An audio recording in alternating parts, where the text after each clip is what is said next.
Hi there, I'm Michael Hill with Canine Chronicle TV, and for our Next Gen segment today, I'm here with Angel Rumbold. How are you, Angel? Good, Michael. How are you?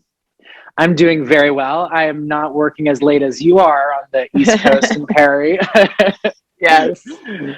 So we're going to get to what you're doing right now, but let's first start at the very beginning. How did you first get started in the sport of dogs?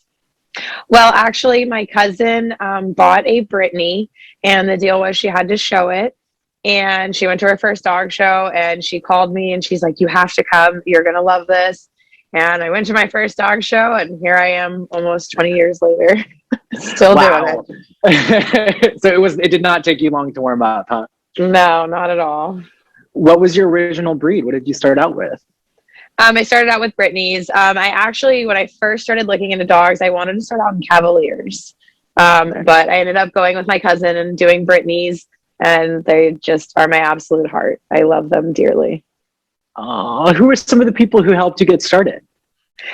Shirley Showcoat, who is passed, she was a big time Brittany breeder, and her co-breeder Velva, and then my cousin as well. But I also worked for Kay Pizer for 13 years. I started working for her at 10. Wow. Yeah. And I think she's a great example of somebody who's a breeder and a handler as well. What were Absolutely. some things that you learned while working with her?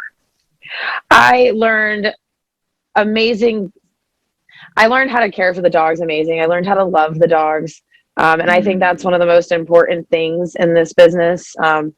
It's not how you present the dogs or anything like that. It's more of how you care for them and love them. And that's something that Kay is amazing at. She's got great hands with the dogs, and she taught me a lot on how to handle them and care for them and all that kind of good stuff.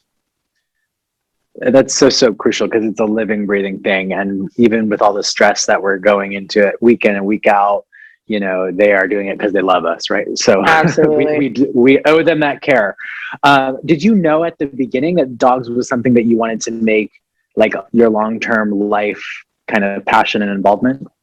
I did not. I've always had a passion for dogs, but I did not. I wanted to be a veterinarian, actually. And that's a lot of school. And I wasn't the best at school. But as I got older, I did realize more into my late teens, I did realize that I did want to make this my profession and stuff. So now let's talk about where you are now. What is the main focus as far as in dogs that you're focusing on? Breeding, handling, anything else, anything particular? Well, I